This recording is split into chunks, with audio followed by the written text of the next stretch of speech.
아저씨, 이거 떨어뜨렸어요. 현성그룹 봄꽃 축제가 한창이었습니다. 사람들로 가득 찬 그 자리에서 도연은 목걸이를 보지 못한 채 그대로 지나칠 뻔했죠. 그때 7살짜리 아이가 그걸 주워들었습니다. 그리고 말했어요. 이거 우리 집에도 있는데? 그 순간 도연의 발걸음이 멈췄습니다. 그 목걸이는 7년 전 한 여자가 사라지면서 함께 사라진 물건이었거든요. 그런데 도연의 시선이 아이에게 꽂혔습니다. 까만 눈동자, 살짝 올라간 눈꼬리, 너무 익숙했습니다. 지워버렸다고 믿었던 얼굴과 소름이 돋을 만큼 닮아 있었으니까요. 숨이 가빠졌습니다. 시야가 흔들렸습니다. 그리고 다음 순간 사람들로 가득 찬 그 자리에서 재벌 회장이 그대로 쓰러졌습니다. 그 아이는 대체 누구일까요? 사연 시작 전 구독과 좋아요 눌러주시고 어디에서 듣고 계신지 댓글 남겨주시면 그곳으로 봄빛처럼 따뜻한 복이 가득 깃들길 바라겠습니다. 4월 벚꽃이 흩날리는 어느 봄날이었습니다. 하늘에서 분홍빛 눈이 내리는 것 같았어요. 현성그룹이 해마다 여는 봄꽃놀이 행사장이었습니다. 재단 이름으로 지역 주민들을 초대하는 자리였어요. 무대 앞으로 수천 명이 몰려들었습니다. 솜사탕 파는 냄새, 아이들 웃음소리, 스피커에서 흘러나오는 트로트, 할머니, 할아버지들이 돗자리를 펴고 앉아 김밥을 나눠 먹고 있었어요. 그 한가운데 현성그룹 회장 이도연이 서 있었죠. 45, 회색빛이 섞인 머리카락. 입꼬리를 올리고 있었지만 눈가에는 웃음이 닿지 않았습니다. 7년째 그런 얼굴이었어요. 웃는 건 일이고 혼자 있는 건 일상이었죠. 오늘 와주신 모든 분들께 감사드립니다. 박수가 터졌습니다.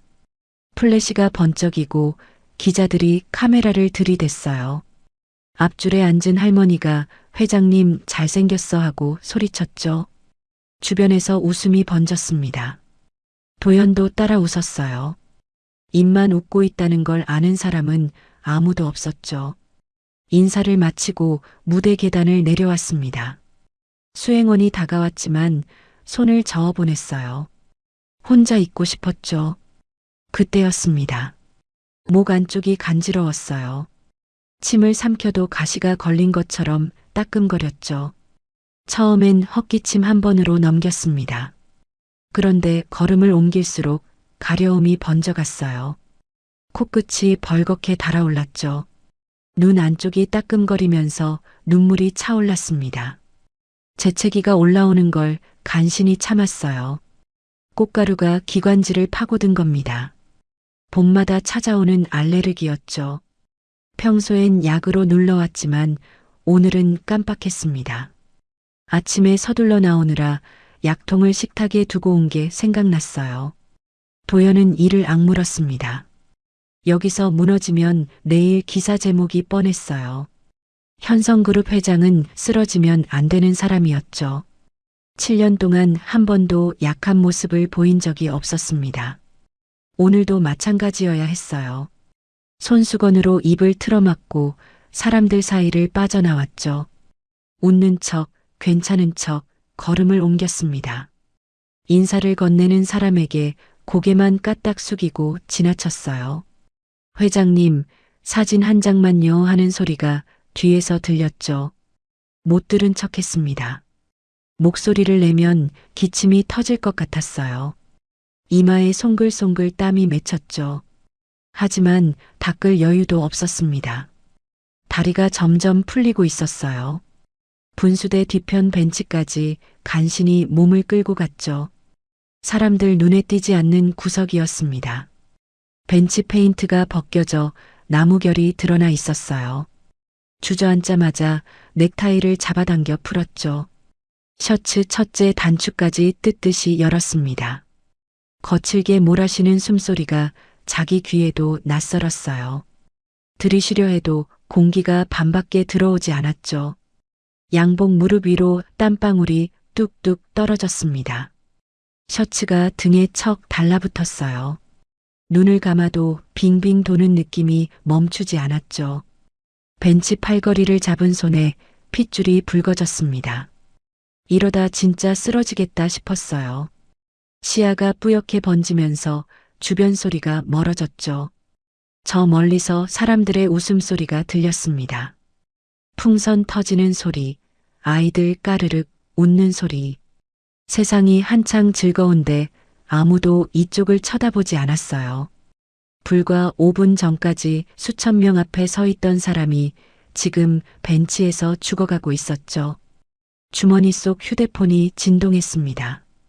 비서한테서 온 문자겠지만 화면을 볼 여력도 없었어요. 손가락 하나 움직이는 것조차 버거웠죠. 양복 안주머니에서 뭔가가 미끄러져 떨어졌습니다. 발그락 하는 소리가 발밑에서 울렸어요. 목걸이였죠. 매일 아침 양복을 갈아입을 때마다 주머니를 옮겨 넣던 목걸이. 반으로 쪼개진 하트 모양의 은빛 펜던트였습니다. 체인이 닳아서 2번이나 갈았습니다. 매일 아침 양복을 바꿔 입을 때마다 안주머니를 확인했어요. 손끝에 펜던트가 만져져야 그제야 마음이 놓였죠. 도연은 벤치에서 몸을 숙였습니다. 떨리는 손을 잇는 힘껏 뻗었습니다. 손끝이 바닥의 펜던트에 닿을 듯 말 듯 했어요. 손가락이 허공을 더듬었죠. 조금만 더, 조금만 더. 펜던트의 차가운 감촉이 손끝에 스칠 것 같았습니다. 그 순간이었어요. 작은 손이 먼저 목걸이를 집어 올렸습니다. 아저씨, 이거 떨어뜨렸어요. 맑은 목소리가 위에서 내려왔어요. 간신히 고개를 들었죠.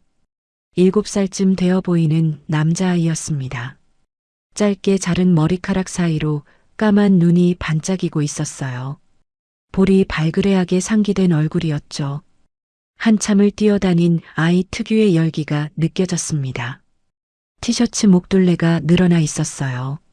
무릎에 반창고가 하나 붙어 있었죠. 넘어져도 울지 않는 아이 같았습니다. 아이의 손바닥 위에 은빛 목걸이가 놓여 있었습니다. 반으로 쪼개진 하트가 아이의 작은 손 안에 딱 들어가 있었어요.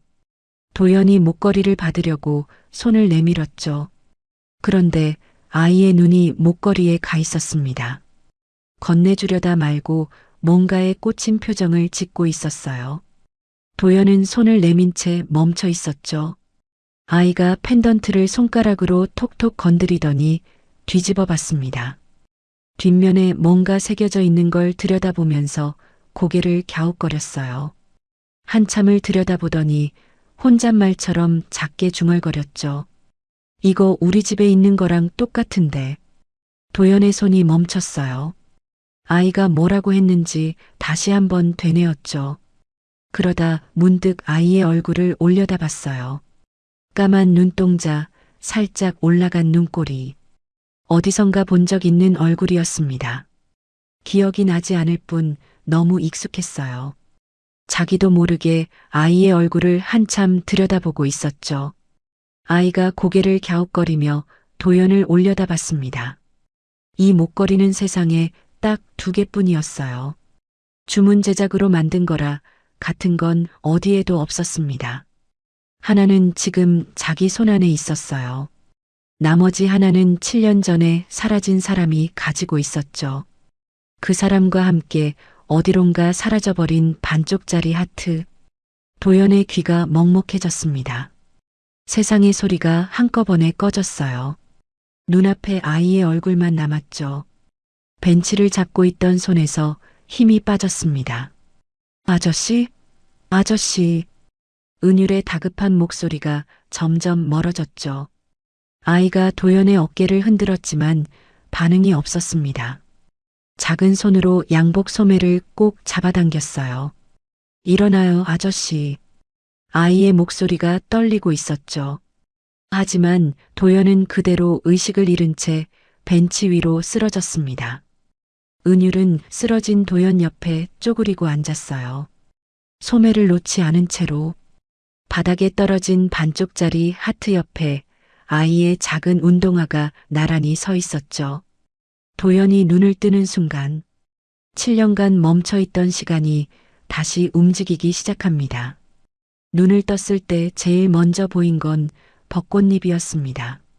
시야 가장자리에서 분홍빛이 천천히 흘러내리고 있었어요. 어디서 무슨 일이 있었는지 바로 떠오르지 않았죠. 머리가 무거웠습니다. 뒤통수가 벤치 모서리에 걸쳐 있었어요. 양복 소매가 잡아당겨져 있는 게 느껴졌죠. 누군가 소매를 잡고 있었습니다. 도연은 간신히 고개를 돌렸어요. 아까 그 아이였죠. 분홍빛 볼에 까만 눈을 가진 남자아이. 도연 옆에 쪼그리고 앉아서 양복 소매를 꼭 쥐고 있었습니다. 손가락이 하얗게 될 만큼 세게 잡고 있었어요. 아저씨, 깨어났어요? 아이의 목소리가 가까이서 들렸죠. 울먹거리는 것 같으면서도 애써 참고 있는 목소리였습니다. 눈시울이 빨갛게 되어 있었어요. 도연은 입을 열려고 했죠. 하지만 목에서 소리가 나오지 않았습니다. 목구멍이 바짝 말라 있었어요. 침을 삼키려 해도 삼킬 침이 없었죠. 그때 아이가 움직였습니다. 소매를 놓지 않은 채 한 손으로 가방을 뒤적였어요. 낡은 가방 지퍼를 열더니 보온병을 꺼냈죠. 스티커가 여기저기 붙어 있는 오래된 보온병이었습니다. 공룡 스티커 하나가 반쯤 벗겨져 있었어요. 은율은 뚜껑을 돌려 열었죠. 미지근한 김이 살짝 올라왔습니다. 보리차 냄새가 났어요. 이거 드세요. 할머니가 아프면 물 먼저 마시래요. 아이가 보온병을 도연의 입에 갖다 댔죠. 조심스럽게 기울이는 각도까지 신경 쓰면서 흘리지 않으려고 두 손으로 꼭 잡고 있었습니다. 7살짜리가 할 수 있는 동작이 아니었어요. 누군가한테 많이 해본 아이 같았죠. 미지근한 물이 갈라진 입술 사이로 흘러들어왔어요. 목구멍을 타고 내려가는 느낌에 도연은 눈을 감았죠. 물 한 모금이 이렇게 간절했던 적이 있었나 싶었습니다. 도연은 몸을 일으키려 했어요. 팔꿈치로 벤치를 짚었지만 힘이 빠져서 다시 미끄러졌죠. 기침이 올라왔습니다. 참으려 했지만 결국 터져나왔어요. 콜록콜록 거친 소리가 이어졌죠. 아저씨, 안 돼요. 일어나면 안 돼요. 은율이 도연의 어깨를 살짝 눌렀습니다. 7살짜리 손이었지만 단호했어요. 도연은 아이를 밀어내려고 했습니다. 낯선 아이한테 이런 꼴을 보이고 싶지 않았어요. 현성그룹 회장이 공원 벤치에서 어린아이한테 간호를 받고 있었죠. 양복은 구겨지고 넥타이는 풀어 헤쳐지고 이런 모습이 기자한테 찍히기라도 하면 끝이었습니다. 괜찮아.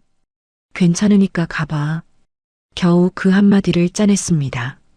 목소리가 갈라져 나왔어요. 그런데 은율은 가지 않았죠. 오히려 도연의 얼굴을 더 가까이 들여다봤습니다. 괜찮은 거 아니잖아요. 아이가 똑 부러지게 말했어요. 어른이 하는 거짓말을 꿰뚫어보는 눈이었죠. 도연은 할 말을 잃었습니다. 그 사이에도 기침은 멈추지 않았어요. 가슴이 답답해지면서 숨이 점점 짧아졌죠. 들이쉬어도 공기가 폐까지 내려가지 않는 느낌이었습니다. 은율이 주머니에서 손수건을 꺼냈어요. 빨래를 여러 번 한 듯 보풀이 일어난 작은 손수건이었죠. 아이는 도연의 충혈된 눈가를 살살 닦아줬습니다. 깃털이 스치는 것처럼 조심스러운 손길이었어요. 손수건에 빨간 눈물 자국이 번졌죠. 할머니가 가르쳐줬어요. 은율이 도연의 눈을 똑바로 바라보면서 말했습니다. 이럴 때는 숨을 천천히 쉬어야 한대요. 아이의 목소리가 또박또박했어요. 놀라울 만큼 차분했죠. 마치 이런 상황을 여러 번 겪어본 사람 같았습니다. 저 따라 하면 돼요. 쉬워요. 은율은 도연 앞에 무릎을 꿇고 앉았어요. 아이의 까만 눈이 도연의 눈을 정면으로 잡았죠. 숨 크게 들이쉬고요. 은율이 먼저 크게 숨을 들이쉬었습니다. 배가 볼록 나올 만큼 깊게 들이마셨어요. 하나, 작은 손가락 하나가 올라왔죠. 둘, 두 번째 손가락이 천천히 펴졌습니다. 셋, 이제 후 하고 내쉬어요. 도연은 멍하니 아이를 바라봤어요. 시키는 대로 할 수밖에 없었죠. 들이쉬고 하나, 둘, 셋 내쉬고 다시 들이쉬고 하나, 둘, 셋 내쉬고 세 번째 반복했을 때 기침이 가라앉기 시작했습니다. 조여오던 가슴이 조금씩 풀렸어요. 공기가 폐 끝까지 내려가는 게 느껴졌죠. 방금 전까지 죽을 것 같던 몸이 거짓말처럼 안정되고 있었습니다. 그런데 도연의 눈은 아이의 손가락에 박혀 있었습니다. 손가락을 접으면서 고개를 살짝 왼쪽으로 기울이는 동작. 셋을 세고 나서 살짝 미소 짓는 표정. 숨을 내쉴 때 입을 동그랗게 오므리는 버릇. 도연의 등줄기에 소름이 돋았어요. 이 세상에 숨을 저렇게 세는 사람을 딱 한 명 알고 있었죠. 고개를 왼쪽으로 기울이면서 세는 사람. 셋을 세고 나서 꼭 웃던 사람. 7년 전 그 밤이 떠올랐습니다. 빗길에 미끄러진 차, 찌그러진 차 안에서 도연의 손을 잡고 속삭이던 목소리. 숨 쉬어. 하나, 둘, 셋. 고개를 왼쪽으로 기울인 채 웃고 있던 얼굴. 피가 볼을 타고 흘러내리는데도 도연을 먼저 걱정하던 사람. 그 목소리가 점점 작아지다가 사라졌어요. 도연의 눈에서 눈물이 흘러내렸죠. 알레르기 때문이 아니었습니다. 7년 만에 처음으로 흘리는 눈물이었어요. 아저씨, 왜 울어요? 아직 아파요? 은율이 걱정스러운 얼굴로 올려다봤죠.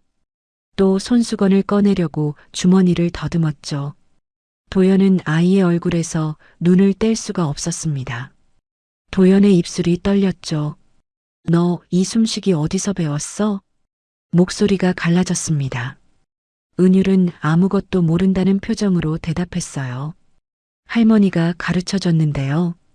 엄마가 원래 이렇게 했대요. 도연의 심장이 멈추는 것 같았죠. 그때 은율의 가방에서 전화벨이 울렸습니다. 아이는 후다닥 전화를 받았어요. 응, 할머니. 나 여기. 금방 갈게. 은율은 도연에게 꾸벅 인사를 했죠. 아저씨, 숨쉬기 계속하면 나아요. 내가 맨날 하거든요. 아이는 돌아서서 뛰어갔습니다. 작은 뒷모습이 벚꽃잎 사이로 점점 작아졌어요. 한 번도 뒤돌아보지 않았죠. 도연은 벤치에 앉은 채 움직일 수 없었습니다. 손안에 반쪽짜리 하트 펜던트가 쥐어져 있었어요. 아이가 언제 돌려줬는지도 몰랐죠. 펜던트가 아까보다 따뜻했습니다. 아이의 체온이 남아있는 것 같았어요.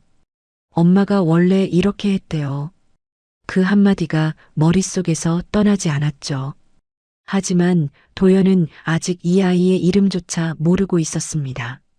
도연은 아이가 사라진 방향으로 발걸음을 빨리 옮겼습니다. 공원 출구 쪽이었어요. 그 길 어딘가에 아이가 있었죠. 행사장에 남아있는 사람들을 붙잡았습니다. 축제는 이미 끝나가고 있었어요. 잔디밭 위에 쓰레기가 나뒹굴고 풍선 잔해가 바람에 굴러다녔죠. 아까까지 트로트가 울려 퍼지던 스피커는 꺼져 있었습니다. 철거 업체 트럭이 무대 옆에 대기하고 있었어요. 조금 전에 여기 아이 못 보셨습니까? 7살쯤 되는 남자아이요. 김밥 좌판을 걷고 있던 아주머니가 고개를 저었죠. 풍선을 정리하던 스태프도 마찬가지였습니다. 아무도 기억하지 못했어요. 도연은 텅 빈 잔디밭을 가로질러 걸었죠. 해가 기울면서 그림자가 길어지고 있었죠. 도연의 걸음이 빨라졌습니다. 출구 근처 매점 앞에서 도연은 멈춰 섰어요. 매점 아주머니가 셔터를 내리고 있었죠. 혹시 아까 여기서 꼬마 못 보셨습니까? 아주머니가 도연을 올려다봤습니다. 꼬마, 아까 아이스크림 하나 사간 애가 있긴 했는데 도연의 심장이 뛰었어요. 어떤 아이였습니까? 남자인데 키가 요만했어요. 동전으로 계산했어. 100원짜리 10개 세서 100원짜리 10개, 1000원짜리 아이스크림 하나를 동전으로 세서 사갔습니다. 도연은 자기 손목의 시계를 내려다봤어요. 이 시계 하나면 이 매점을 통째로 살 수 있었죠. 그런데 이 아이는 100원짜리를 하나하나 세고 있었습니다. 도연의 가슴이 먹먹해졌어요. 그 아이가 어디로 갔는지 보셨습니까? 아주머니가 잠깐 생각하더니 왼쪽을 가리켰죠. 아, 그애 달빛 골목 쪽으로 올라가던데. 그쪽에 할머니들 많이 모여 사는 오래된 동네가 있거든. 달빛 골목. 아이가 할머니한테 전화하면서 뛰어간 곳이었습니다. 도연은 출구를 빠져나왔어요. 공원 밖은 좁은 골목길로 이어졌죠. 골목 입구에 녹슨 이정표가 하나 서 있었습니다. 달빛길이라고 적혀 있었어요. 왼쪽으로 꺾어 들어가자 풍경이 확 달라졌죠. 가로등이 드문드문 서 있었습니다. 낡은 집들이 어깨를 맞대고 늘어서 있었어요. 대문 앞에 고무신이 가지런히 놓인 집이 보였죠. 어딘가에서 된장찌개 끓이는 냄새가 흘러왔습니다. 텔레비전 소리가 담 너머로 새어나왔어요. 골목 바닥에는 금이 간 시멘트 위로 이끼가 끼어 있었죠. 아까 벚꽃 축제의 소란과는 완전히 다른 세계였습니다. 도연이 살아온 세상과는 아무것도 닮지 않은 곳이었죠. 도연은 골목을 걸으며 주변을 살폈습니다. 세 번째 집쯤 지났을 때 마당에서 화분에 물을 주고 있는 할머니가 보였어요. 호스로 물을 주면서 콧노래를 흥얼거리고 있었죠. 실례합니다. 혹시 이 근처에 할머니랑 사는 남자아이 못 보셨습니까? 할머니가 호스를 내려놓고 도연을 위아래로 훑어봤습니다. 양복 입은 남자가 이 골목에서 아이를 찾고 있으니 이상해 보였을 거예요. 할머니의 눈에 경계심이 스쳤죠. 남자아이? 이 동네에 아이가 몇 있긴 한데 아이를 왜 찾으시는데요? 도연은 잠깐 말이 막혔습니다. 왜 찾느냐는 질문에 뭐라고 답해야 할지 몰랐어요. 아까 공원에서 제가 쓰러졌을 때 도와준 아이가 있었습니다. 감사 인사를 드리고 싶어서요. 그제야 할머니의 표정이 풀렸죠. 남자아이, 이 동네에 아이가 몇 있긴 한데 도연의 눈이 커졌죠. 7살쯤이요. 짧은 머리에 무릎에 반창고 붙인 아이입니다. 할머니가 고개를 갸웃거렸습니다. 글쎄, 은율이 말하는 건가? 순자네 손자. 은율. 도연은 그 이름을 듣는 순간 숨이 멎는 것 같았어요. 아이의 이름을 처음 알았죠. 은율. 그 두 글자가 입안에서 맴돌았습니다. 왜인지 모르게 눈시울이 뜨거워졌어요. 그 아이 집이 어디입니까? 목소리가 떨리지 않도록 애썼죠. 할머니가 골목 안쪽을 가리켰어요. 저 위로 올라가면 파란 대문 있어. 거기가 순자네야. 도연은 고개를 숙여 인사하고 걸음을 옮겼습니다. 골목이 완만하게 올라가면서 어둠 속으로 이어져 있었어요. 가로등 하나가 골목 끝에서 희미하게 빛나고 있었죠. 그 불빛 아래에 파란색이 어렴풋이 보였습니다. 파란 대문이 가까워질수록 심장이 빨라졌어요. 양복 안주머니에 손을 넣어봤죠. 펜던트가 손끝에 닿았습니다. 반쪽짜리 하트의 차가운 감촉이었어요. 대문 앞에 서는 순간 발이 붙었죠. 낡은 파란 페인트가 벗겨진 대문이었죠. 문고리에 녹이 슬어 있었습니다. 대문 아래 틈으로 안쪽 마당에 불빛이 새어나왔어요. 그때 안쪽에서 소리가 들렸죠.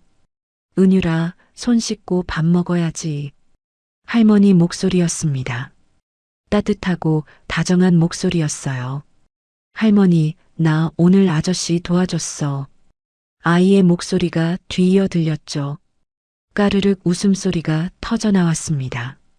도연은 대문에 손을 대지 못한 채 서 있었어요. 문 하나를 사이에 두고 아이의 웃음소리를 듣고 있었죠. 다리에 힘이 풀렸습니다. 대문 옆 담벼락에 등을 기댔어요. 도연은 담벼락에 기댄 채 핸드폰을 꺼냈어요. 화면에 부재중 전화가 7통이나 찍혀 있었죠. 전부 비서 이준석이었습니다. 도연은 이준석에게 전화를 걸었어요. 한번 울리기도 전에 받았죠. 회장님, 어디 계십니까? 행사 끝나고 연락이 안 돼서 난리가 났습니다. 도연은 비서의 말을 끊었어요. 준석아, 달빛 골목 파란 대문집, 순자라는 분과 함께 사는 은율이라는 아이를 뒷조사해. 전화기 너머로 이준석이 숨을 삼키는 소리가 들렸죠. 회장님의 목소리가 평소와 완전히 달랐기 때문이었습니다. 그리고 하나 더. 도연의 목소리가 낮아졌어요. 그 아이 엄마가 누군지 알아내. 전화기 너머로 이준석이 숨을 삼키는 소리가 들렸죠. 알겠습니다. 최대한 빨리 확인하겠습니다. 전화를 끊었어요. 도연은 파란 대문을 올려다봤죠. 낡은 기와지붕 위로 별이 하나둘 뜨고 있었습니다. 안쪽에서 수저 부딪히는 소리가 들렸어요. 할머니와 손자가 저녁을 먹고 있는 것 같았죠. 소박하고 조용한 저녁 식사 소리였습니다. 도연은 주머니 속 펜던트를 꺼내 들었어요.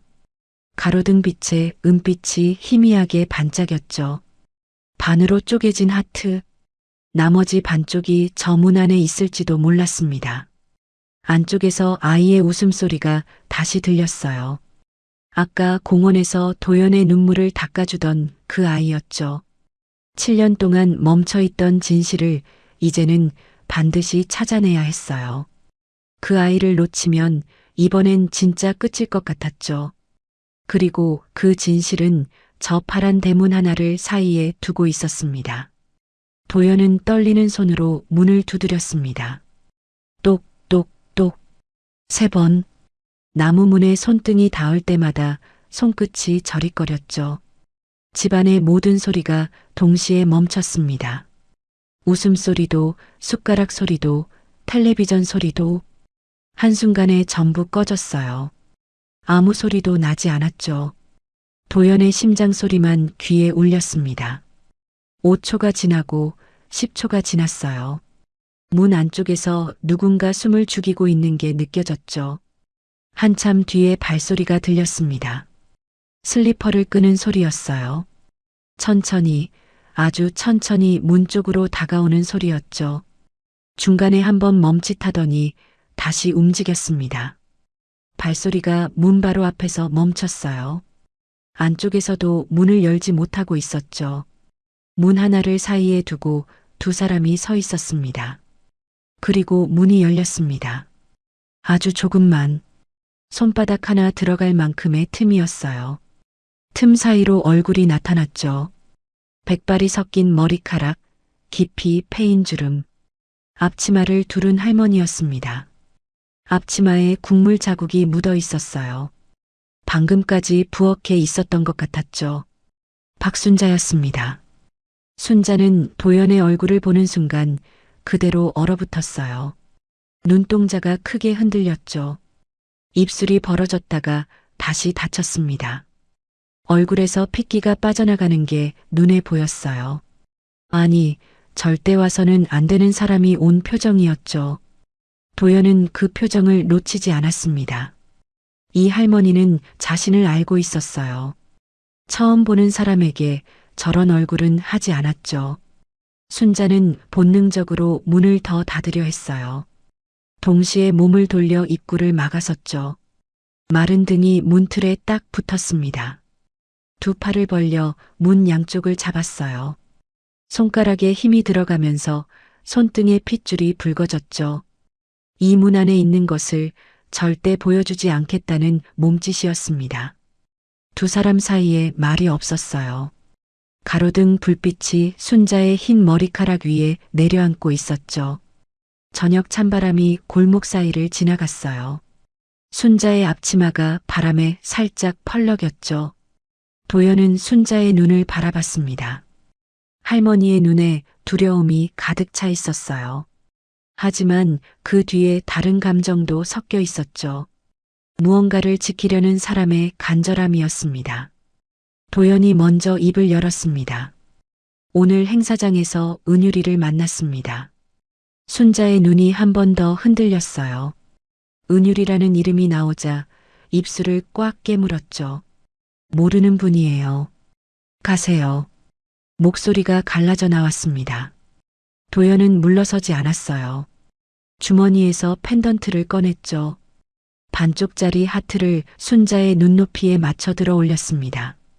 가로등 빛에 은빛이 희미하게 반짝였어요. 이걸 아이가 알아봤습니다. 우리 집에 있는 거랑 똑같다고. 순자의 시선이 펜던트에 박혔죠. 눈동자가 움직이지 않았습니다. 문틀을 잡은 손가락 마디가 하얗게 변했어요. 숨을 쉬는 건지 안 쉬는 건지 모를 정도로 가만히 서 있었죠. 입술이 파르르 떨렸습니다. 뭔가 말하려는 것 같았지만 소리가 나오지 않았어요. 이 펜던트를 알고 있었죠. 틀림없었습니다. 제발 가세요. 순자의 목소리가 터져 나왔습니다. 낮고 갈라진 목소리였어요. 말과 동시에 순자가 도연의 가슴을 밀었죠. 두 손으로 양복 앞섭을 잡고 밀어냈습니다. 마른 할머니의 힘이라고는 믿기 어려울 만큼 세게. 도연이 반걸음 뒤로 밀려났어요. 구두 뒤축이 시멘트 바닥을 긁었죠. 도연은 밀려나면서도 순자의 눈을 바라봤습니다. 할머니의 손이 떨리고 있었어요. 밀어내는 힘은 셌지만 손 자체는 나뭇잎처럼 떨리고 있었죠. 여긴 안 돼요. 오시면 안 돼요. 제발. 순자의 눈에 눈물이 차올랐습니다. 겁에 질린 사람이 흘리는 눈물이었죠. 7년 동안 이 순간이 올까봐 두려웠던 사람의 눈물이었습니다. 이 골목에서, 이 파란 대문 뒤에서 7년을 숨어 살았던 사람의 눈물이었어요. 도연은 밀려난 채 움직이지 않았죠. 양복 앞섭에 순자의 손자국이 구겨진 채 남아 있었습니다. 이 할머니는 다 알고 있었죠. 그리고 그것을 지키기 위해 도연을 밀어내고 있었습니다. 그때였습니다. 닫히려던 문틈 사이로 작은 얼굴이 불쑥 나타났어요. 은유리 할머니 등 뒤에서 고개를 내밀고 있었죠. 까만 눈이 도연을 똑바로 바라보고 있었습니다. 아이는 할머니가 왜 이러는지 모르는 표정이었어요. 그러다 도연의 얼굴을 알아봤죠. 아이의 눈이 동그래졌습니다. 그리고 얼굴에 환한 웃음이 번졌어요. 아, 아까 그 아저씨다. 은율이 반갑다는 듯이 손을 흔들었죠. 할머니, 이 아저씨 내가 도와줬잖아. 아까 공원에서. 아이는 자랑스러운 표정이었습니다. 자기가 아저씨를 구해줬다고 생각하는 것 같았어요. 그 순간 순자의 표정이 완전히 무너졌죠. 지키려던 모든 것이 한꺼번에 무너지는 얼굴이었습니다. 입을 틀어막으려는 것처럼 손이 올라갔어요. 하지만 이미 늦었죠. 아이는 아무것도 모른 채 웃고 있었습니다. 도연과 은율의 눈이 마주쳤습니다. 아이는 웃고 있었어요. 아무것도 모르는 7살짜리의 해맑은 웃음이었죠. 이 아이가 자기를 기억하고 있었어요. 공원에서 쓰러진 아저씨를 도와준 걸 자랑스러워하고 있었죠.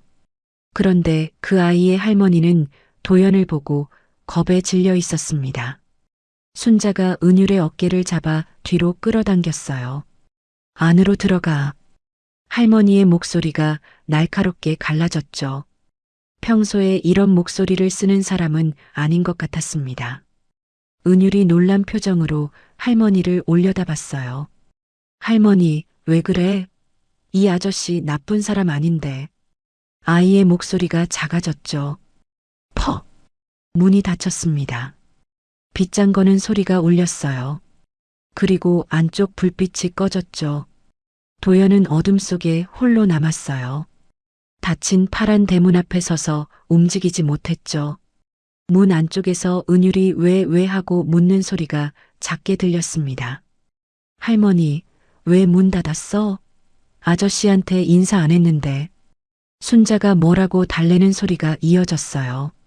할머니의 목소리는 아까와는 달리 부드러웠죠. 떨리고 있었지만 아이를 안심시키려 애쓰는 목소리였습니다. 그 소리마저 점점 작아지더니 결국 아무것도 들리지 않았어요. 골목에 바람이 불었죠. 가로등 불빛이 한번 깜빡였습니다. 도연은 양복 앞섭을 내려다봤어요. 순자가 밀어낸 자국이 구겨진 채 남아 있었습니다. 도연은 천천히 돌아섰어요. 골목을 내려가면서도 자꾸 뒤를 돌아봤죠. 어둠 속에서 파란 대문이 점점 작아졌습니다. 주머니 속 반쪽짜리 하트가 손끝에 닿았어요.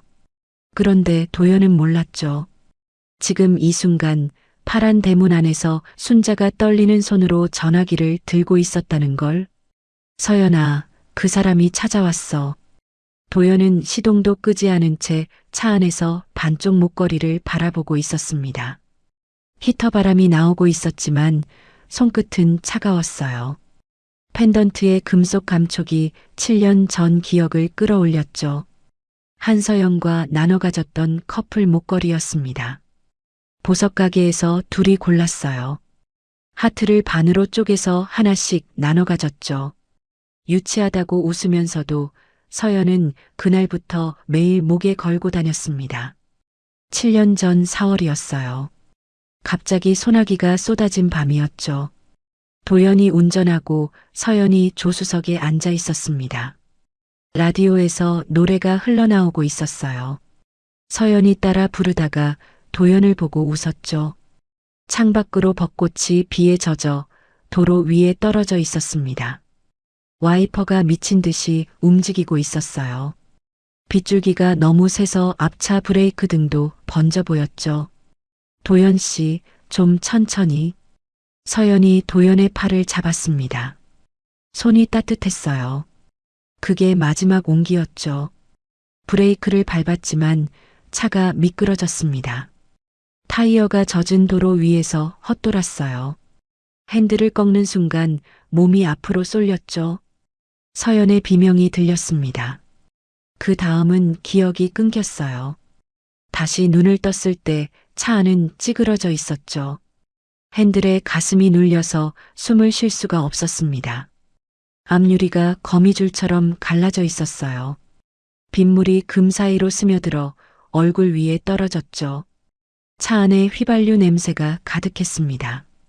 그때 옆에서 손이 뻗어왔어요. 서연의 손이었죠. 피가 손등을 타고 흘러내리고 있었습니다.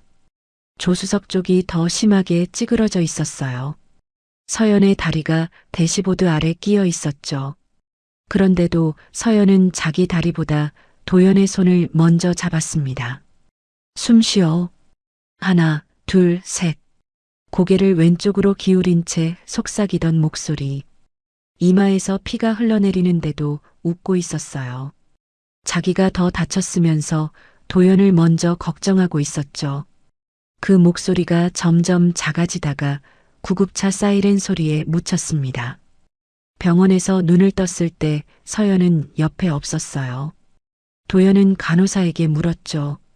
같이 실려온 여자분은 어디 있느냐고. 간호사가 잠깐 말을 고르더니 다른 병실에 있다고만 했습니다. 사고 이후 며칠 동안은 분명 연락이 이어졌어요. 서연은 아무 일 없는 것처럼 괜찮다고 내일 퇴원한다고 말했죠. 도연이 병문안을 가겠다고 했더니 당신 갈비뼈 금 갔으면서 무슨 병문안이냐며 웃었습니다. 퇴원하면 바로 보자고 했어요. 서연은 웃으면서 그러자고 했죠. 그게 마지막이었습니다. 다음 날부터 전화가 꺼져 있었어요. 사흘째 되는 날 서연의 집에 갔죠. 현관문을 돌리니까 잠기지도 않은 채 그냥 열렸습니다. 집안은 텅 비어 있었어요. 신발장도 옷장도 텅 비어 있었습니다. 욕실에는 칫솔 하나만 남아 있었어요. 도연의 것이었습니다. 서연의 흔적은 아무것도 남아 있지 않았습니다. 냄새마저 사라져 있었습니다. 도연은 텅 빈 방 한가운데 서서 한참을 움직이지 못했습니다. 그때는 그것을 배신이라 믿었어요. 자기를 버리고 떠난 거라고 그렇게 생각해야 견딜 수 있었죠. 인연을 찾아 헤맸지만 연결고리가 하나도 없었습니다. 어느 날 비서가 조심스럽게 물었죠. 이제 그만 찾으시는 게 어떻겠냐고. 도연은 그날 밤 혼자 술을 마셨습니다. 다음 날부터 서연이라는 이름을 입에 올리지 않았어요. 그 뒤로 5년을 그렇게 살았죠. 매일 아침 펜던트를 주머니에 넣으면서도 왜 넣는지 생각하지 않았습니다. 버리지는 못하면서 떠올리지도 않았어요. 그게 도연이 살아남은 방법이었죠. 하지만 오늘 만난 아이의 눈빛이 그 기억을 무너뜨리고 있었습니다. 까만 눈동자, 살짝 올라간 눈꼬리, 숨을 셀 때 고개를 왼쪽으로 기울이던 버릇, 서연이 하던 것과 똑같은 동작이었어요. 그리고 엄마가 원래 이렇게 했다는 말, 서연이 배신한 게 아니라면, 누군가에게서 숨어야 했던 거라면, 그래서 아이를 데리고 사라진 거라면, 설마 아이가. 도연의 시선이 흔들렸어요. 입 밖으로 나온 말이 자기 귀에도 낯설었죠. 7년 동안 한 번도 떠올리지 못했던 가능성이었습니다. 그 가능성을 입 밖에 내는 것 자체가 무서웠어요. 그때였죠. 휴대폰이 울렸습니다. 준석이었어요. 화면에 이름이 뜨는 걸 보고도 도연은 바로 받지 못했죠. 손이 떨리고 있었습니다. 한 박자 늦게 전화를 받았어요. 말해. 목소리가 갈라져 나왔습니다. 잠깐의 정적이 흘렀어요. 전화기 너머로 준석이 숨을 고르는 소리가 들렸죠.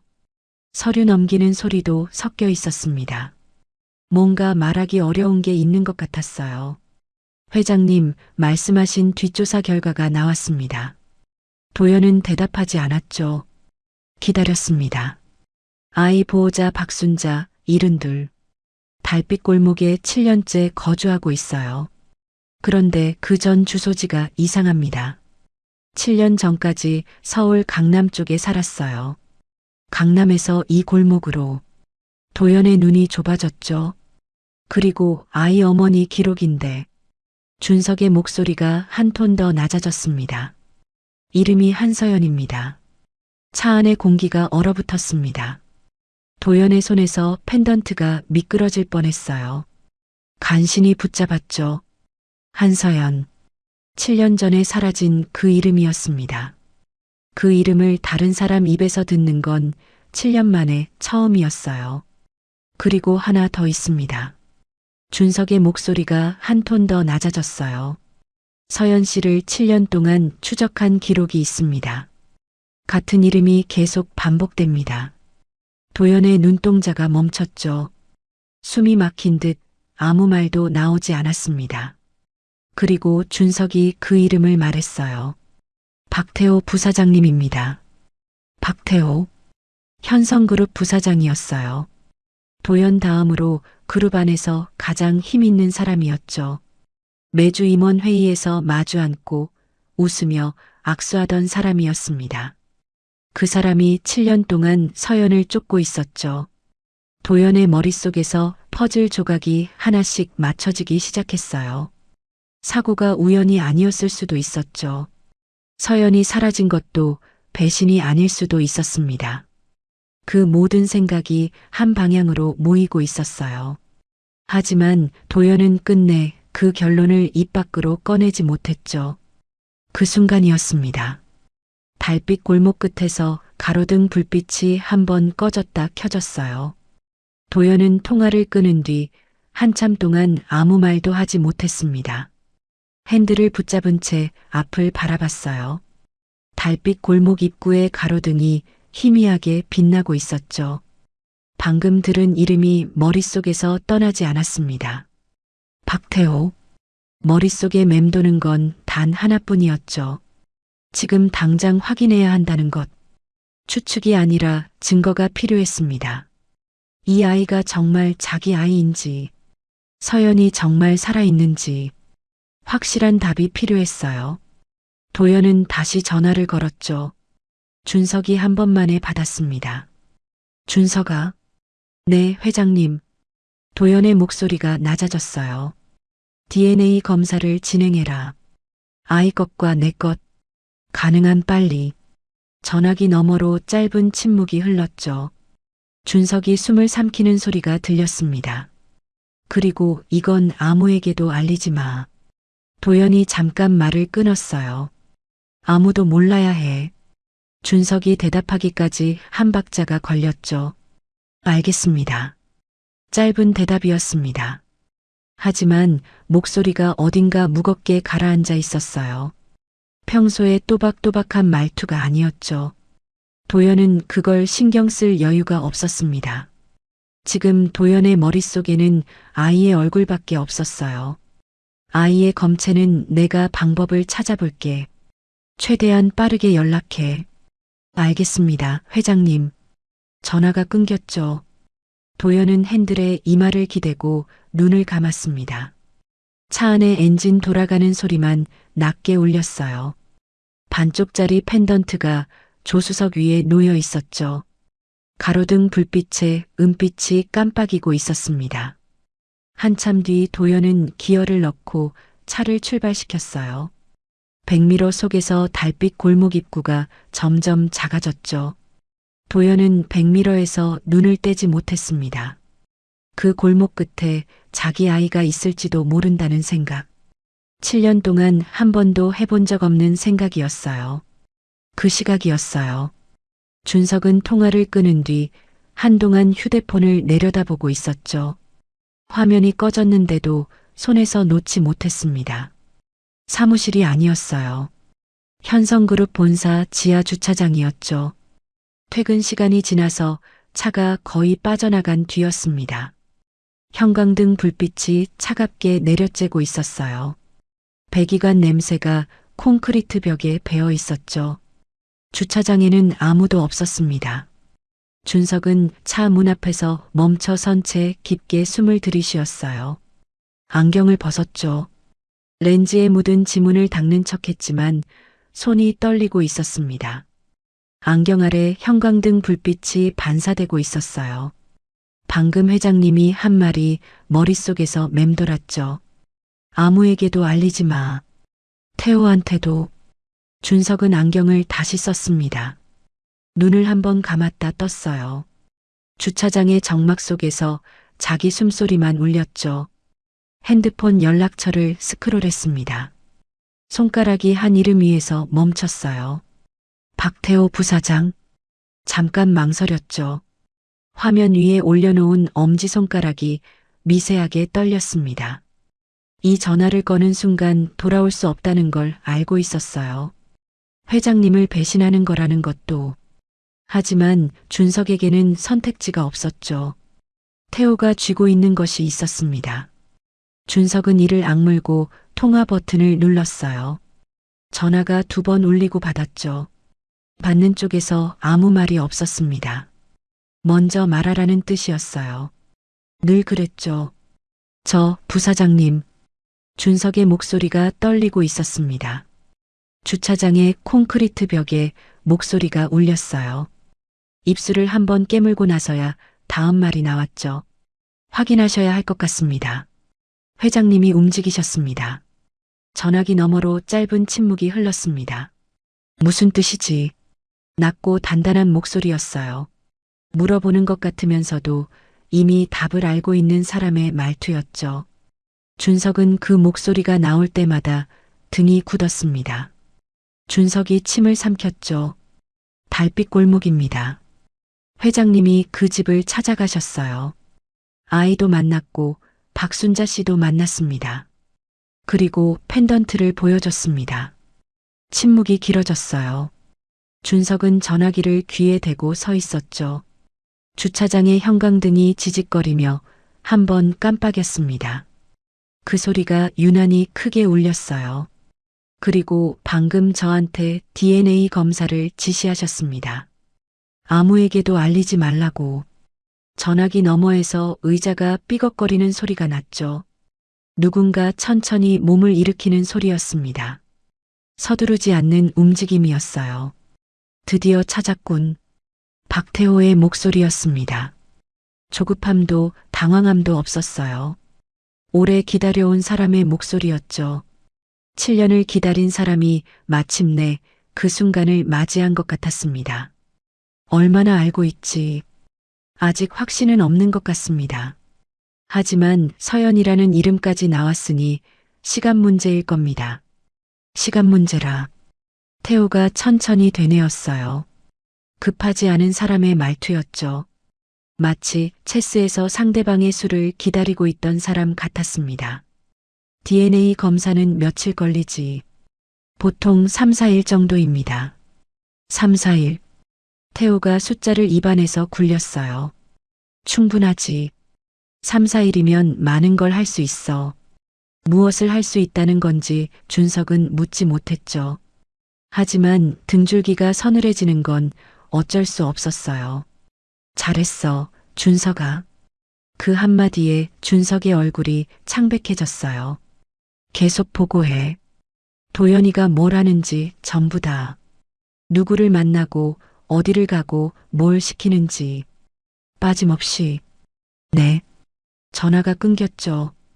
준석은 지하 주차장에 홀로 서 있었습니다. 형광등 불빛이 다시 한번 깜빡였어요. 차가운 콘크리트 벽에 자기 그림자가 길게 늘어져 있었죠. 준석은 핸드폰을 주머니에 넣었어요. 손이 여전히 떨리고 있었죠. 안경 너머로 보이는 자기 얼굴이 차 유리에 비쳤습니다. 그 얼굴을 차마 똑바로 보지 못했어요. 준석은 차에 올라탔죠. 시동을 걸었지만 출발하지 못했습니다. 핸들을 잡은 채 한참을 앉아 있었어요. 그 시각 도연은 집으로 돌아가고 있었죠. 검사 결과만 나오면 모든 게 밝혀질 거라고 생각하면서. 하지만 그 결과가 나오기 전에 박태호의 사람들이 먼저 달빛 골목에 도착할 겁니다. 이틀 뒤 오후였습니다. 은율은 달빛 골목 입구에 있는 작은 놀이터에서 혼자 놀고 있었어요. 미끄럼틀을 타고 내려와서는 다시 올라가고 또 내려오고 같이 놀 친구는 없었죠. 이 동네에 은율 또래 아이가 거의 없었습니다. 할머니는 집에서 저녁 준비를 하고 있었어요.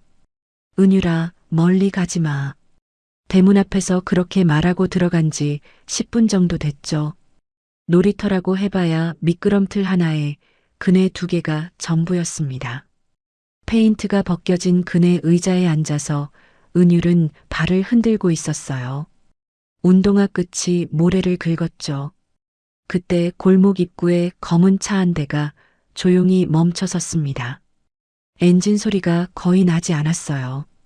고급 세단이었죠. 이 동네에는 어울리지 않는 차였습니다. 낡은 담벼락과 화분 사이에 검은 차가 서 있으니 눈에 띌 수밖에 없었어요. 하지만 은율은 그네를 타느라 보지 못했죠. 차 문이 열렸습니다. 남자 한 명이 내렸어요. 검은 코트에 검은 구두를 신고 있었죠.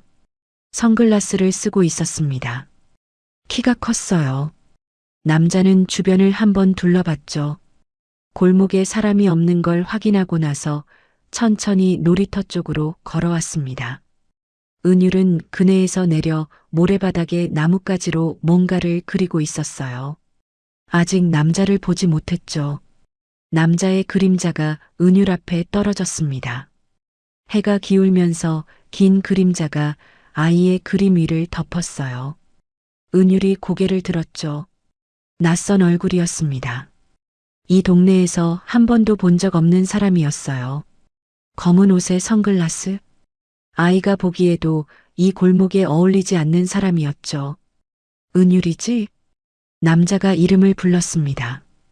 은율의 눈이 커졌어요. 자기 이름을 아는 낯선 아저씨였죠. 할머니 친구도 아니고 동네 사람도 아니었습니다. 누구세요? 아이의 목소리가 작아졌어요. 나뭇가지를 잡은 손에 힘이 들어갔죠. 본능적으로 한 걸음 뒤로 물러났습니다. 할머니가 부탁해서 왔어. 남자가 웃으면서 손을 내밀었습니다. 하지만 웃음이 눈까지 닿지 않았어요. 은율은 7살이었지만 그 정도는 알 수 있었죠. 아이가 한 걸음 뒤로 물러났습니다. 아니요, 할머니가 모르는 사람 따라가지 말라고 했어요. 은율의 목소리가 떨리고 있었어요. 나뭇가지를 꼭 쥐고 있었죠. 남자가 한 걸음 더 다가왔습니다. 잠깐이면 돼. 같이 가자. 남자의 손이 은율의 팔을 잡으려 했어요. 그 순간 은율의 몸이 반응했죠. 가슴이 조여오기 시작했습니다. 목 안쪽이 간지러웠어요. 숨이 가빠졌죠.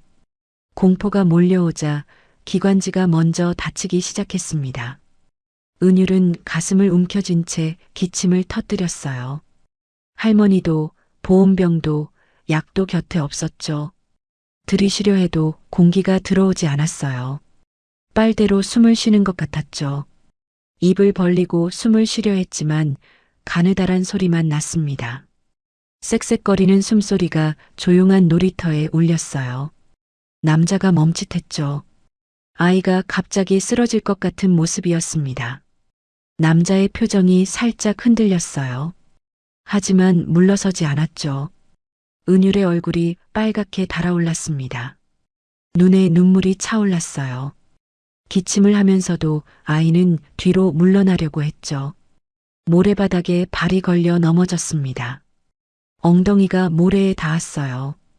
은율은 넘어진 채로 가슴을 부여잡고 기침을 했죠. 할머니. 아이의 입에서 작은 소리가 새어나왔습니다. 울먹이는 것 같으면서도 애써 참고 있는 목소리였어요. 할머니. 두 번째 부른 소리는 더 작았죠. 숨이 부족해서 소리를 낼 수가 없었습니다. 남자가 다시 손을 뻗으려는 순간이었어요. 도연은 차를 돌려나가다가 끝내 마음이 놓이지 않아 다시 골목으로 돌아오고 있었습니다. 손대지 마. 낮고 단단한 목소리가 뒤에서 들려왔죠. 남자가 돌아봤습니다. 도연이 서 있었어요. 양복 차림이었죠. 숨이 가빠져 있었습니다. 달려온 것 같았어요. 넥타이가 비뚤어져 있었죠. 이마에 땀이 맺혀 있었습니다. 구두에 흙이 묻어 있었어요. 골목을 뛰어 올라온 거였죠. 도연의 눈이 남자를 똑바로 쏘고 있었습니다. 그 아이한테서 손떼. 목소리가 떨리지 않았죠. 재벌 회장의 목소리가 아니었습니다. 아이를 지키려는 사람의 목소리였어요. 남자가 도연을 한번 훑어봤죠. 그리고 아무 말 없이 돌아섰습니다. 검은 차 쪽으로 걸어가면서 주머니에서 핸드폰을 꺼냈어요. 누군가에게 전화를 거는 것 같았죠. 차 문이 닫혔습니다. 엔진 소리가 낮게 울리더니 검은 차가 골목 밖으로 사라졌어요. 도연은 은율에게 달려갔죠. 무릎을 꿇고 아이 앞에 앉았습니다. 은율은 모래바닥에 앉은 채 쌕쌕거리며 숨을 쉬고 있었어요. 얼굴이 창백하게 변해 있었죠. 입술에 핏기가 없었습니다. 도연은 아이의 어깨를 잡았어요. 숨 쉬어. 하나, 둘, 셋. 자기도 모르게 나온 말이었죠. 서연이 7년 전에 자기에게 했던 그 말이었습니다. 은율이 이틀 전에 자기에게 가르쳐준 그 말이었어요. 은율의 까만 눈이 도연을 올려다봤죠. 아이의 눈에 눈물이 가득 차 있었습니다. 하지만 도연의 얼굴을 보는 순간 아이의 표정이 살짝 풀렸어요. 아저씨. 은율이 도연의 양복 소매를 잡았죠. 이틀 전 공원 벤치에서처럼 작은 손이 소매를 꼭 움켜쥐었습니다. 도연은 아이를 안아 올렸어요. 모래가 묻은 작은 몸이 떨리고 있었죠. 아이의 심장 박동이 도연의 가슴에 그대로 전해졌습니다. 너무 빠르게 뛰고 있었어요. 도연은 아이를 안은 채 숨쉬기를 계속했죠. 하나, 둘, 셋. 잘하고 있어. 은율의 기침이 조금씩 가라앉았습니다. 조여오던 가슴이 풀리기 시작했어요. 아이가 도연의 양복에 얼굴을 묻었죠. 이 아이를 지켜야 했습니다. 무슨 일이 있어도. 그리고 도연은 알았어요. 방금 저 손이 누구에게서 뻗어나온 것인지. 도연은 은유를 아는 채 파란 대문을 두드렸습니다. 이번에는 망설이지 않았어요. 주먹으로 문을 쳤죠. 쿵, 쿵, 쿵. 안쪽에서 급한 발소리가 들렸습니다. 슬리퍼 끄는 소리가 아니었어요. 맨발로 뛰어오는 소리였죠. 문이 벌컥 열렸습니다. 순자가 서 있었어요. 앞치마에 밀가루가 묻어 있었죠. 순자의 시선이 도연의 팔에 안겨 있는 은율에게 닿았어요. 아이의 얼굴이 창백했죠. 입술에 핏기가 없었습니다. 쌕쌕거리는 숨소리가 아직 가라앉지 않았어요. 순자의 다리에서 힘이 빠졌죠. 은유라. 할머니의 목소리가 갈라졌습니다. 밀가루 묻은 손으로 아이의 볼을 만졌어요. 손이 떨리고 있었죠. 어떻게 된 거예요? 왜 이래, 우리 은율이. 도연이 아이를 순자에게 건넸습니다. 순자는 은유를 받아 안으며 집 안으로 들어갔어요. 도연도 따라 들어갔죠. 이번에는 순자가 막지 않았습니다. 좁은 거실이었어요. 낡은 장판 위에 밥상이 놓여 있었죠. 수제비 반죽이 도마 위에 올려져 있었습니다. 벽에 은율이 그린 그림이 테이프로 붙어 있었어요. 크레파스로 그린 할머니 얼굴이었죠. 순자는 은율을 방에 눕히고 이불을 덮어줬습니다. 아이는 숨이 안정되면서 스르르 눈을 감았어요. 긴장이 풀리자 바로 잠이 든 거였죠. 순자는 아이의 이마를 한번 쓸어주고 방문을 닫았습니다. 거실로 나온 순자는 도연 맞은편에 앉았어요. 두 사람 사이에 밥상이 놓여 있었죠. 수제비 반죽 옆에 물이 담긴 냄비가 있었습니다. 불은 이미 꺼져 있었어요. 순자는 한참 동안 말을 하지 않았죠. 도연이 먼저 입을 열었습니다. 아까 놀이터에 남자가 왔었어요. 은율이한테 접근했습니다. 순자의 손이 멈췄어요. 검은 차를 타고 왔어요. 은율이 이름을 알고 있었습니다. 순자의 얼굴에서 마지막 남은 핏기가 빠졌죠. 입술이 파르르 떨렸습니다. 눈가에 물기가 차오르기 시작했어요. 결국 여기까지 온 거예요. 순자의 목소리가 바닥을 기듯이 낮았습니다. 자기 자신에게 하는 말 같았어요. 7년을 버텼는데, 7년을 숨었는데. 순자가 고개를 떨궜죠. 앞치마를 움켜쥔 손에 핏줄이 붉어졌습니다. 매일 아침 대문을 열 때마다 무서웠어요. 오늘 누가 찾아올까봐, 은율이를 데려갈까봐. 순자의 눈에서 눈물이 흘러내렸습니다. 참으려 했지만 참을 수가 없었어요. 70평생을 버텨온 사람이 마침내 무너지는 모습이었죠. 7년 동안 혼자 짊어지고 있던 무게가 한꺼번에 쏟아지고 있었습니다. 도연은 아무 말 없이 기다렸어요. 순자가 고개를 들었죠. 눈물이 주름 사이로 흘러내리고 있었습니다. 도연의 눈을 똑바로 바라봤어요. 더는 숨길 수가 없겠네요. 순자의 목소리가 떨렸지만 단호했죠. 결심한 사람의 목소리였습니다. 7년 전 그 사고, 우연이 아니었어요. 도연의 등줄기가 서늘해졌습니다. 박태호가 설계한 겁니다. 순자의 입에서 그 이름이 나오는 순간 거실의 공기가 바뀌었어요. 태호가 당신을 없애려고 한 거예요.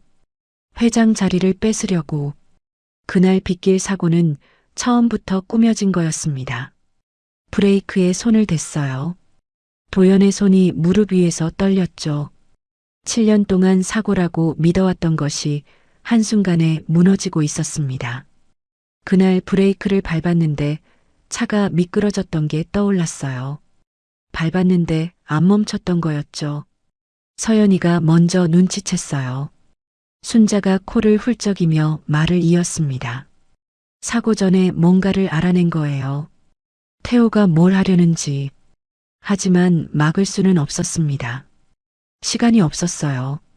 순자의 시선이 은율이 잠든 방 쪽을 향했죠. 사고 뒤에 서연이가 저한테 연락했습니다. 엄마, 저 지금 나가야 해요. 이 사람 옆에 있으면 이 사람이 위험해요. 도연의 숨이 멎는 것 같았어요. 서연이는 고아원 출신이 아니었습니까? 맞아요. 하지만 제가 키웠습니다. 고아원에서 데려와서 제 손으로 키운 아이예요. 낳지는 않았지만 제 딸이었어요. 순자의 목소리가 잠깐 따뜻해졌죠. 하지만 금방 다시 떨리기 시작했습니다. 서연이가 사라진 건 당신을 버린 게 아니에요. 순자가 도연의 눈을 똑바로 바라봤어요. 당신을 살리기 위해서였습니다. 도연의 눈에서 눈물이 흘러내렸죠. 7년 동안 배신이라 믿어왔던 것이었습니다. 그게 배신이 아니라 보호였어요. 서연이는 태호가 자기를 쫓고 있다는 걸 알았어요. 당신 곁에 있으면 당신한테까지 위험이 가니까. 그래서 일부러 흔적을 지우고 사라진 거예요. 전화로 웃으면서 괜찮다고 말하던 그 며칠 동안 짐을 싸고 있었던 거였습니다. 도연의 가슴에 칼이 박히는 것 같았어요. 서연이 웃으면서 퇴원하면 보자고 하던 그 전화. 그 뒤에서 짐을 싸고 있었다는 걸 이제야 알았죠. 순자가 눈물을 닦았습니다. 하지만 닦아도 계속 흘러내렸어요. 아이를 저한테 맡기고 떠났어요. 은유리를 안고 새벽에 제 앞에 나타났을 때 서연이가 그랬습니다. 순자의 목소리가 떨렸죠. 엄마, 이 아이만 지켜주세요. 이 아이만요. 제발. 순자가 그 말을 따라하는 순간 목소리가 끝내 꺾였습니다. 도연은 입술을 깨물고 있었죠. 턱이 떨리고 있었습니다. 그래서 강남에서 여기로 온 겁니까? 네. 태호가 찾을 수 없는 곳으로 7년 동안 숨어서 은유리를 키웠어요. 순자가 도연의 눈을 다시 한번 똑바로 바라봤습니다. 이번에는 울고 있지 않았어요. 그 아이. 순자의 입술이 떨렸죠. 당신 아들입니다. 도연의 세상이 멈췄습니다. 방 안에서 은율의 고른 숨소리가 들려왔어요. 이틀 전 공원에서 자기 눈물을 닦아주던 아이. 100원짜리 10개로 아이스크림을 사 먹던 아이. 숨 쉬어 하나, 둘, 셋 하고 가르쳐주던 아이. 그 아이가 자기 아들이었죠. 거실에 정적이 내려앉았습니다. 은율의 숨소리만 방 안에서 고르게 들려왔어요. 그런데 두 사람 모두 몰랐죠. 파란 대문 바깥에 누군가 서 있었다는 걸. 검은 코트 차림의 남자가 대문에 등을 기댄 채 팔짱을 끼고 있었습니다. 안에서 나누는 대화를 처음부터 끝까지 듣고 있었어요. 남자가 핸드폰을 꺼내 번호를 눌렀죠. 부사장님 확인됐습니다. 아이는 회장의 아들이 맞습니다. 그때 파란 대문이 천천히 열렸습니다. 경첩이 삐걱거리는 소리가 조용한 거실까지 들렸어요. 도연과 순자가 동시에 고개를 돌렸죠. 검은 코트 차림의 남자가 마당을 가로질러 안으로 들어왔습니다. 구두 소리가 또각또각 울렸어요. 서두르지 않는 걸음이었죠. 마치 자기 집에 돌아온 사람처럼 자연스러웠습니다. 박태호였어요. 순자의 얼굴이 하얗게 질렸죠. 입이 벌어졌다가 다시 닫혔습니다. 7년 동안 두려워하던 이름의 주인이 지금 자기 거실에 서 있었어요. 도연은 자리에서 벌떡 일어났죠. 태호와 눈이 마주쳤습니다. 매주 회의실에서 마주 앉던 사람이었어요. 복도에서 고개 숙여 인사하던 사람이었죠. 그 사람이 지금 이 낡은 집 거실에 서 있었습니다. 태호는 거실 입구에 서서 방 안을 천천히 훑어봤어요. 낡은 장판, 밥상 위에 수제비 반죽, 벽에 붙은 은율의 그림. 모든 걸 한 번에 담듯이 시선을 움직였죠. 그리고 도연을 향해 미소를 지었습니다. 입꼬리만 올라간 웃음이었어요. 눈은 웃고 있지 않았죠. 다 들었습니다, 회장님. 태호의 목소리가 거실에 울렸어요. 낮고 부드러운 목소리였죠. 하지만 그 부드러움이 오히려 섬뜩했습니다. 설마 저 얘기를 믿으시는 겁니까? 도연의 눈이 흔들렸어요. 방 안의 공기가 다시 팽팽하게 조여들었죠. 태호가 한 걸음 안으로 들어왔습니다. 코트 주머니에 손을 넣은 채였어요. 여유로운 자세였죠. 이 좁은 거실이 자기 회의실인 것처럼 행동하고 있었습니다. 7년 전 사고를 제가 설계했다. 브레이크에 손을 댔다. 태호가 순자의 말을 되풀이했어요. 비웃듯이 고개를 살짝 기울였죠. 증거가 있습니까? 어디 한번 보여주시죠. 순자가 입을 열려고 했습니다. 하지만 태호의 시선이 순자에게 닿는 순간 할머니의 입이 다물어졌어요. 차가운 눈이었죠. 사람을 얼려버리는 눈이었습니다. 태호가 다시 도연을 향해 돌아섰어요. 회장님, 냉정하게 생각해 보십시오. 목소리가 한 톤 더 낮아졌죠. 태호가 도연의 정면에 서서 눈을 맞췄습니다. 한서연이라는 여자는 7년 전에 사고 나고 나서 회장님을 버리고 도망쳤습니다. 아이를 낳았으면서 아버지한테 알리지도 않았어요. 7년 동안 한마디 연락도 없이. 태호가 손을 펼쳤습니다. 마치 명백한 사실을 설명하듯이. 이게 당신을 지키려던 사람의 행동입니까?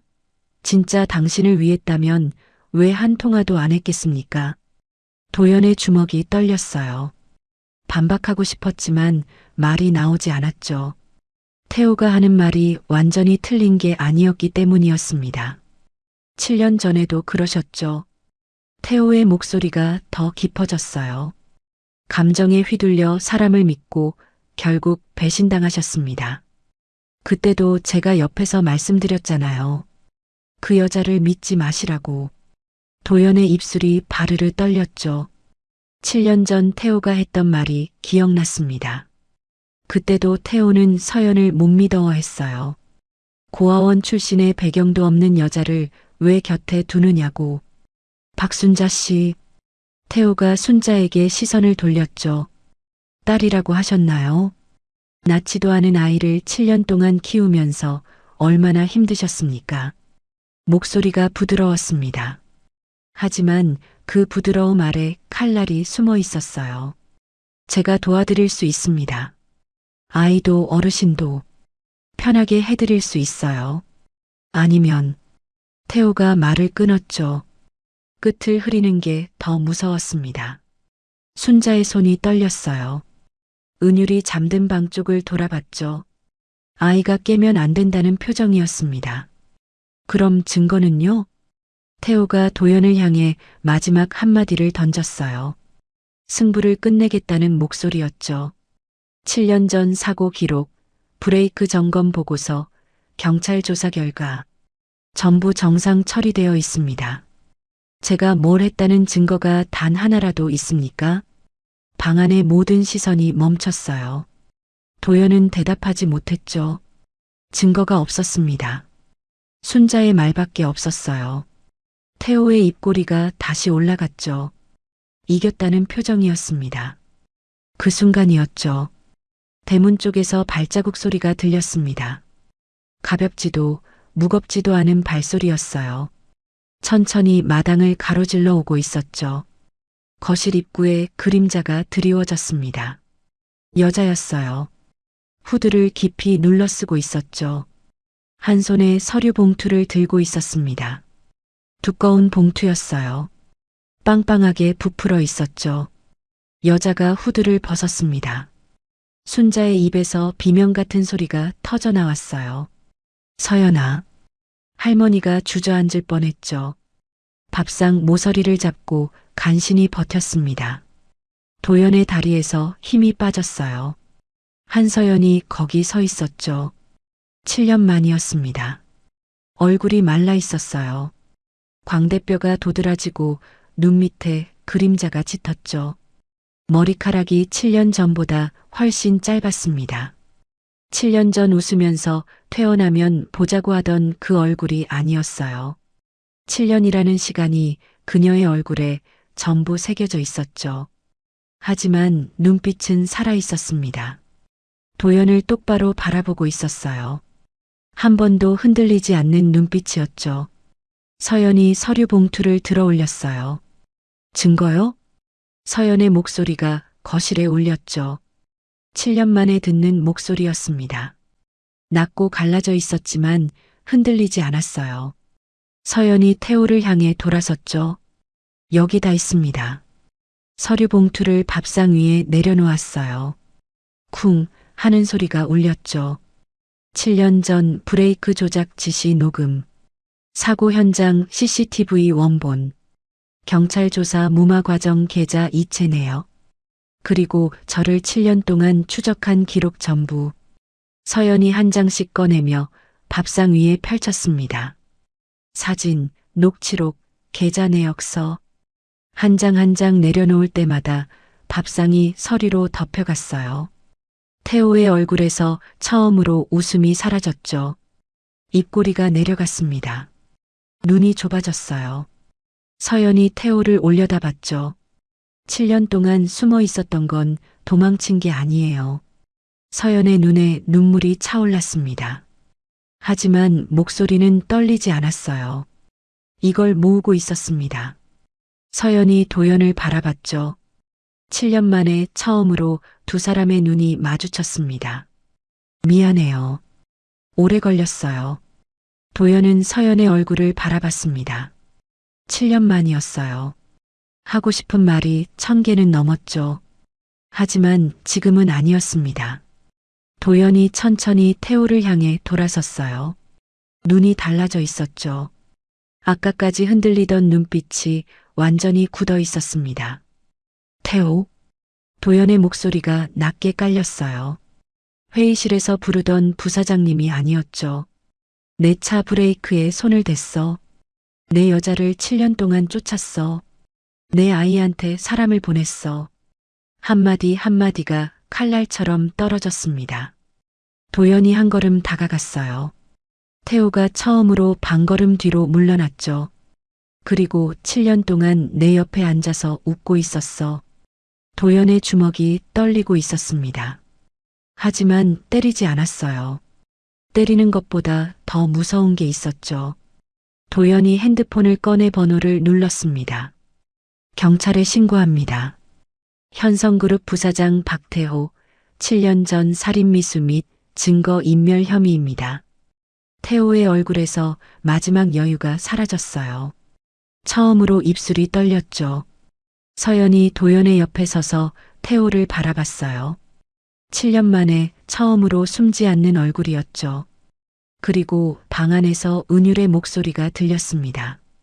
할머니, 엄마 왔어? 순자의 눈에서 눈물이 쏟아졌어요. 경찰이 도착한 건 30분도 채 되지 않았습니다. 사이렌 소리가 달빛 골목 끝에서부터 울려왔어요. 조용하던 골목에 붉은 불빛이 번졌죠. 동네 할머니들이 대문을 열고 고개를 내밀었습니다. 이 골목에 경찰차가 들어온 건 처음이었어요. 형사 2명이 파란 대문 안으로 들어왔죠. 도연이 건넨 서류 봉투를 확인하고 나서 고개를 끄덕였습니다. 박태호는 거실 구석에 서 있었어요. 코트 깃을 세운 채 벽에 기대어 있었죠. 아직도 여유 있는 표정을 만들려고 애쓰고 있었습니다. 하지만 입꼬리가 올라가지 않았어요. 밥상 위에 펼쳐진 서류들이 눈에 들어올 때마다 시선이 흔들렸죠. 박태호 부사장님, 살인미수 및 증거인멸 혐의로 체포합니다. 형사가 수갑을 꺼냈습니다. 쇠가 부딪히는 소리가 좁은 거실에 울렸어요. 찰칵. 차갑고 짧은 소리였습니다. 태호가 도연을 한번 바라봤어요. 무언가 말하려는 것 같았죠. 하지만 입을 열기 전에 형사가 팔을 잡아 돌려 세웠습니다. 태호는 그대로 골목 밖으로 끌려나갔어요. 검은 코트 자락이 파란 대문에 스치며 사라졌죠. 7년 동안 그림자처럼 움직이던 사람이 경찰차에 실렸습니다. 경찰차 문이 닫히는 소리가 골목에 울렸어요. 문이 닫혔습니다. 집안에 짧은 정적이 흘렀어요. 사이렌 소리가 점점 멀어지고 있었죠. 골목이 다시 조용해졌습니다. 숨소리만 남았어요. 도연의 숨소리, 서연의 숨소리, 방 안에서 들려오는 은율의 숨소리, 그리고 순자의 숨소리, 네 사람의 숨소리가 낡은 집을 가득 채우고 있었죠. 한참을 아무도 말하지 않았습니다. 도연이 먼저 움직였어요. 떨리는 손으로 양복 주머니에 손을 넣었죠. 손끝에 익숙한 금속의 감촉이 닿았습니다. 반쪽짜리 하트 펜던트를 꺼냈어요. 7년 동안 매일 아침 주머니를 옮겨 넣던 그 펜던트였죠. 체인이 2번이나 닳도록 품고 다닌 반쪽이었습니다. 가로등 불빛이 창문을 통해 들어오면서 은빛이 희미하게 반짝였어요. 서연이 도연의 손을 바라봤죠. 그리고 말없이 목에 걸려있던 목걸이에 손을 가져갔습니다. 셔츠 안쪽에 숨겨져 있었어요. 7년 동안 한 번도 벗지 않은 것 같았죠. 체인이 피부에 자국을 남길 만큼 오래 걸고 있었습니다. 서연이 천천히 목걸이를 풀었어요. 나머지 반쪽이었죠. 두 사람이 마주 섰습니다. 도연이 자기 반쪽을 내밀었어요. 서연이 자기 반쪽을 내밀었죠. 두 개의 반쪽이 천천히 가까워졌습니다. 7년이라는 시간이 두 손 사이에서 좁혀지고 있었어요. 떨리는 손끝이 서로에게 닿았죠. 찰칵! 반으로 쪼개졌던 하트가 하나로 맞춰졌습니다. 금이 간 자리가 딱 맞았어요. 7년 동안 떨어져 있었지만 모양이 변하지 않았죠. 처음 보석 가게에서 쪼갰을 때 그대로였습니다. 서연의 눈에서 눈물이 떨어졌어요. 도연의 눈에서도 떨어졌죠. 아무 말도 하지 않았습니다. 말이 필요 없었어요. 그 모습을 보고 있던 순자의 입을 틀어막았어요. 참으려 했지만 소리가 새어나왔죠. 할머니의 어깨가 들썩거렸습니다. 순자는 방문을 열어 은율에게 다가갔어요. 잠에서 깬 아이가 눈을 비비며 할머니를 올려다보고 있었죠. 할머니, 왜 울어? 순자가 은율의 어깨를 감싸 안았습니다. 주름진 팔로 작은 몸을 꼭 끌어안았어요. 은율아. 할머니의 목소리가 떨렸죠. 이제 다 만난 거야. 우리 가족 다 만난 거야. 은율은 할머니가 왜 우는지 잘 모르는 표정이었습니다. 하지만 할머니가 우니까 같이 울려는 것 같았어요. 눈시울이 빨개졌죠. 그때 은율의 시선이 거실 쪽으로 향했습니다. 도연이 서 있었어요. 그리고 도연 옆에 여자가 서 있었죠. 은율의 눈이 동그래졌습니다. 엄마였어요. 사진으로만 보던 얼굴이었죠. 할머니가 서랍 깊숙이 넣어둔 사진 속 그 사람이었습니다. 은율은 그 사진을 몰래 꺼내보곤 했어요. 잠들기 전에 이불 속에서 은율이 천천히 일어났죠. 이불을 걷어차고 방에서 나왔습니다. 작은 발이 장판을 딛는 소리가 조용한 집 안에 울렸어요. 서연의 눈에서 눈물이 쏟아졌죠. 7년 만에 보는 아이가 자기 앞으로 걸어오고 있었습니다. 은율은 도연 앞에 와서 멈춰 섰어요. 까만 눈으로 도연을 올려다봤죠. 아이가 도연의 양복 소매를 꼭 붙잡았습니다. 공원 벤치에서 처음 만났을 때처럼, 파란 대문 앞에서 문이 닫힐 때처럼, 놀이터에서 안겨 있을 때처럼 늘 그 소매를 잡았어요. 은율의 입술이 떨렸죠. 진짜 아빠예요? 작은 목소리였습니다. 이제 안 가요? 도연은 무너지듯 무릎을 꿇었어요. 아이의 눈높이에 맞췄죠. 7년 동안 몰랐던 아들의 얼굴이 눈앞에 있었습니다. 까만 눈동자, 살짝 올라간 눈꼬리. 서연을 닮은 얼굴이었어요. 하지만 고개를 갸웃거리는 동작은 도연을 닮았죠. 도연이 은율을 끌어안았습니다. 작은 몸이 양복 안으로 쏙 들어왔어요. 아이의 심장 박동이 가슴에 전해졌죠. 따뜻했습니다. 7년 동안 몰랐던 온기가 품 안에 있었어요. 안 가. 도연의 목소리가 갈라졌죠.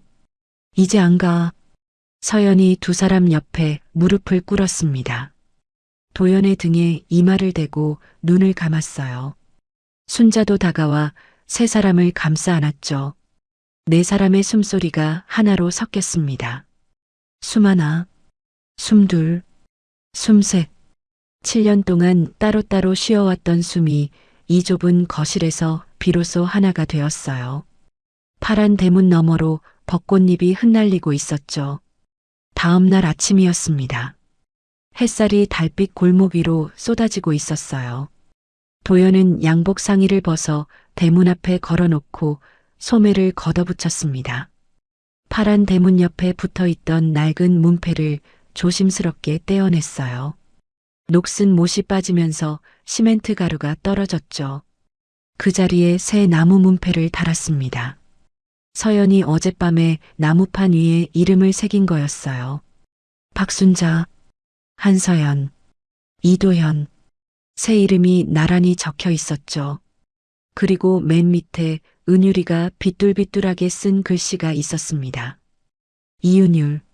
하지만 내 이름 중에 가장 예쁜 글씨였죠. 도연은 문패를 한참 동안 바라봤습니다. 현성그룹 회장실 문에는 금색 명패가 붙어 있었어요. 여기에는 나무판에 손글씨가 적혀 있었죠. 이쪽이 더 좋았습니다. 밥 먹어요. 안쪽에서 순자의 목소리가 들렸어요. 거실 한가운데 낡은 상 위에 수제비 4그릇이 놓여 있었죠. 김이 모락모락 올라오고 있었습니다. 어젯밤 반죽해 두었던 수제비였어요. 순자가 투박하게 썬 김치를 옆에 내려놓았죠. 네 사람이 옹기종기 모여 앉았습니다. 은율이 도연 옆에 딱 붙어 앉았어요. 서연이 은율의 머리카락을 쓸어 넘겨줬죠. 순자가 도연의 그릇에 수제비를 하나 더 떠넣었습니다. 도연은 숟가락을 들었어요. 멸치 육수 냄새가 코끝에 닿았죠. 아빠, 이거 할머니 수제비야. 세상에서 제일 맛있어. 함께여서 따뜻한 식사였습니다. 창밖으로는 7년 전 그날처럼 비가 아니라 하얀 벚꽃잎이 눈처럼 내리고 있었죠. 달빛 골목에 따스한 봄빛이 내려앉았죠. 그리고 그 봄빛 아래서 네 사람의 숟가락 소리가 오래도록 이어졌습니다. 오늘의 이야기 어떠셨나요? 우연처럼 시작된 만남이 결국 가장 필연적인 인연으로 이어졌습니다. 도연과 은율, 그리고 서연이 다시 가족이 된 순간은 우리에게 묻고 있어요. 가족이란 무엇으로 이어지는 걸까요? 가족은 단순히 함께 있는 사람이 아니라 서로의 시간을 끝까지 책임지는 이름이라는 것을 이 이야기는 보여줬습니다. 때로는 사랑이 곁에 머무는 것이 아니라 떠나는 선택으로 남기도 해요. 서연이 그랬던 것처럼 7년이라는 시간을 혼자 버티면서도 한 번도 그 마음을 놓지 않았던 것처럼, 그럼에도 불구하고 다시 만난 순간 그 모든 시간은 상처가 아니라 의미로 바뀌었죠. 그것이 가족이라는 존재의 진정한 의미가 아닐까요? 오늘도 함께 해주셔서 감사합니다. 하늘빛인 생사연이었습니다.